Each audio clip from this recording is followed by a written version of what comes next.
Պարոն Օրբելյան, անկեղծ ասած շատ թռուցիկ ծանոթացած էր միջնորդությանը բովանդակային առումով պատճառաբանություններին։ Եթե ճիշտ ընկալեցի, դուք նորմա կոնտրոլի հարցի կոնտեքստում չեք բարձրացնում սահմանադրական օրենքի 16 հոդվածի սահմանադրականության հարցը, այլ ընդհանրապես դատարանի կազմի հետ կապված խնդիր եք բարձրացնում, այդպես է։ Բարձր դատարան ըստ էության այո, որովհետև նորմ կոնտրոլի շրջանակներում աբստրակտ բարձրացնելու հնարավորություն մենք չունենք այս փուլում եւ այդ սուբյեկտը չենք, մենք համապատասխանաբար դատարանի կազմի ամբողջ կազմով ոչ ամբողջ կազմով քննելու իրավաչափության սահմանադրականության հարցն ենք բարձրացնում, որի շրջանակներում սահմանադրական դատարանի մասին օրենքի սահմանադրական օրենքի որոշակի դրույթների սահմանադրականության հարց հնարավոր է քննարկել սահմանադրական դատարանը։ Կարող է եւ առանց դրա այլ որոշում կայացվի, դրա համար եմ ասում, այս դժվարանում եմ կանխատեսել։ Պարոն Օրբելյան, դուք ասացիք, որ հնարավոր է ազգային ժողովի ընտրությունների արդյունքներով ընդունված որոշման հետ կապված վեճով, այն է սահմանադրական դատարանի մասին օրենքի 77-րդ հոդվածի տիրույթում գնահատման արժանացնել նաև սահմանադրական դատարանի մասին օրենքի որևէ դրույթի սահմանադրականություն։ Կարող եք նշել կոնկրետ կետը, որը ուղղակիորեն թույլ է տալիս դա անել։ Բարձր դատարան ըստ էության սահմանադրական դատարանը ցանկացած գործ քննարկելիս իմպլիցիտ չկա, հնարավոր չի դատարանը գործ քննարկի եւ կիրառի որևէ օրենք եւ այդ օրենքի սահմանադրականությունը միաժամանակ չքննարկի։ Դա բխում է սահմանադրական դատարանի դերը կարգավորող սահմանադրության դրույթից եւ ըստ էության, երբ որ քննարկման առարկա է դառնում որևէ օրենք, այսինքն օրինակ դատարանը որոշում է կայացրել եւ այդ որոշում կայացնելու հիմքում դրվել է սահմանադրական դատարանի մասին օրենքի այն դրույթը, որը հնարավորություն է տալիս քննարկել անդամների մասնակցության դատավորների մասնակցության անհնարինությունը, համապատասխանաբար դատավորների մասնակցության անհնարինությունը քննարկելու դրույթը ինքնին սահմանադրական դատարանը մինչև կիրառել է եւ կիրառելու ընթացքում միշտ պարտավոր է ենթարկել գնահատման։ Մինչև հիմա այս խնդիրը բարձրացված չի եղել եւ եղել է ենթադրաբար կիրառվող եւ կիրառվել է, որովհետեւ ոչ մի անգամ այս խնդիրը քննարկման առարկա, որ դա հակասահմանադրական է, չի եղել։ Այնինչ սահմանադրական դատարանի մասին օրենքը ուղղակիորեն նախատեսում է, որ սահմանադրական դատարանի լիազորությունները սահմանվում են բացառությամբ սահմանադրությամբ եւ համապատասխանաբար կազմավորման կարգը եւ աշխատակարգը որոշվում են օրենքով եւ սահմանադրությամբ, բայց միևնույն ժամանակ սահմանադրությունը երաշխավորում է գործուն կառուցակարգեր 79 հոդվածով եւ սահմանադրությունը սահմանել է սահմանադրական դատարանի կողմից որոշումների ընդունման կարգ եւ այդ կարգի մեծամասնության թիվը կապի մեջ չի դրել ձևավորված դատարանի կազմից։ Ի տարբերություն մնացած բոլոր դատարանների դեպքում, որտեղ կազմը ըստ էության կարող է փոփոխվել համապատասխան օրենքներով։ Բարձր դատարան ձեր հարցին պատասխանելով ուղղակի դրույթ, որը ասում է, որ քննարկման ժամանակ քննարկման առարկա է դարձնում սահմանադրականության հարցը չկա,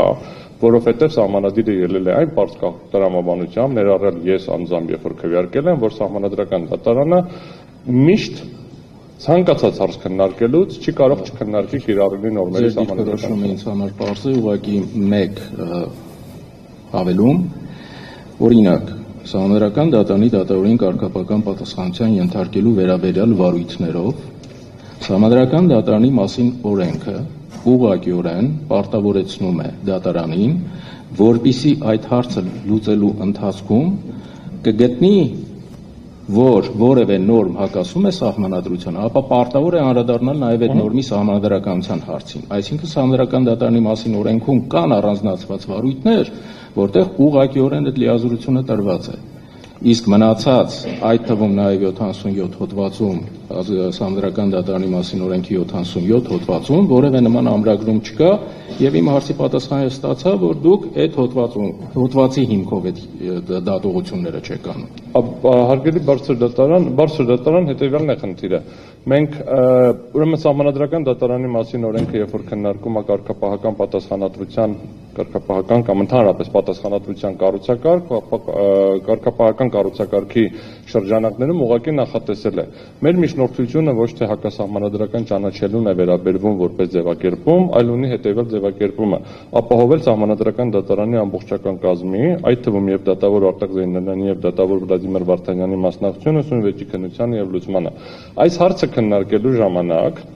Բարձր դատարանը ոնց կանդրադառնա այդ հոդվածի սահմանադրականության հարցին բարձր դատարանի տիրույթում է, այսինքն մենք գտնում ենք, որ կարող է որոշում ընդունվի սահմանադրությունը անմիջապես կիրառել, կարող է որոշում ընդունի հակասահմանադրական ճանաչել կամ այլ Պարոն շնորհակալություն, երբ որ ձեր խնդրանքի վերջնամասը հրապարակեցիք, ինձ համար արդեն ամեն ինչ բաց դարձավ։ Շնորհակալություն։ Շատ հետաքրքիր է իհարկե այս բանավեճը լսել, ինքը շատ հետաքրքիր էր տեսական հարթությունով, բայց մենք չենք եկեք չանցնենք դեռ բովանդակային քննարկման։ Ես դրա համար դուք այդ ներողություն ակնկալում հստակեցնում։ Այո, մենք դեռ չենք էլ որոշել ինչպես ենք միջնորդությունը քննարկել եւ մեր գործընկերների մեծ մասը, ներկա նիստի մասնակիցների մեծ մասը չել տիրապետում այդ միջնորդությանը, մենք միջնորդությանը բովանդակային կանադառնանք այնուամենայնիվ ավելի ուշ, մենք սկսենք հիմա դոր գործի դատաքննությունը, զեկուցողի, դուք մի հանգամանք խնդրում եմ հաշվի առնեք այնուամենայնիվ, բանով որովհետեւ որ դատանը որոշում էր կայացնում այդ նույն դատավորներին մասնակցության անհնարինության հարցի վերաբերյալ դատարանը այդ նույն օրենքները արդեն կիրառել էր եւ դատարանը գիտի ինչ օրենք է կիրառում եւ դատարանը գիտեք այդ կախվածը դատարանը գիտի ինչ օրենք է կիրառում եւ դատարանը ընդհանրապես դատարանը արդեն իսկ կիրառել եւ մեկնաբանել եւ այդ ընթացքում ինքը որևէ խնդիր չի տեսել դուք հիմա միջնորդությամբ լրացուցիչ անգամ դատարանի ուշադրությունն եք հրավիրում այդ հանգամանքի վրա դատարանը ձեզ շնորհակալություն է հայտնում անպայման կանադառնանք այդ միջնորդությանը Բարձր դատարան մեծարգո նախագահող հետեւյալն է խնդիրը մենք այդ ընդմամբ իրավազորության խնդիր է առաջանում եթե սկսենք գործի քննարկումը հիմա այլ կազմով ու տեսականորեն հետագայում անդրադառնանք միջնորդությանը եւ այն բավարարեք կստացվի որ դատարանի կազմի երկու դատավորների մասնակցությունը չի ապահովել գործի քննության ամբողջ ընթացքում Բարձր դատարանը կարող է չքննարկել այս միջնորդությունը, կարող է մերժել այս միջնորդությունը, կարող է որոշել այս քննությունը, ընդհանրապես դուրս է սահմանադրական դատարանի այս կառուցակարգերից, բայց եթե տեսականորեն հետաձգում ենք, որ հետագայում հնարավոր է քննարկել, պետք է պնդեմ, որ հիմա քննարկվի։ Որովհետև հակառակ պարագայում մենք ունենալու ենք խնդիր դատարանի ամբողջականության գործի քննության ամբողջ ընթացքում։ Շնորհակալություն։ Բանեք ուզում ասել բան։ Ես խնդրեմ դուք էլ մոտենաք, ինչքան է որ մի քիչ անհարմարություն ենք պատճառում ձեզ, բայց այնուամենայնիվ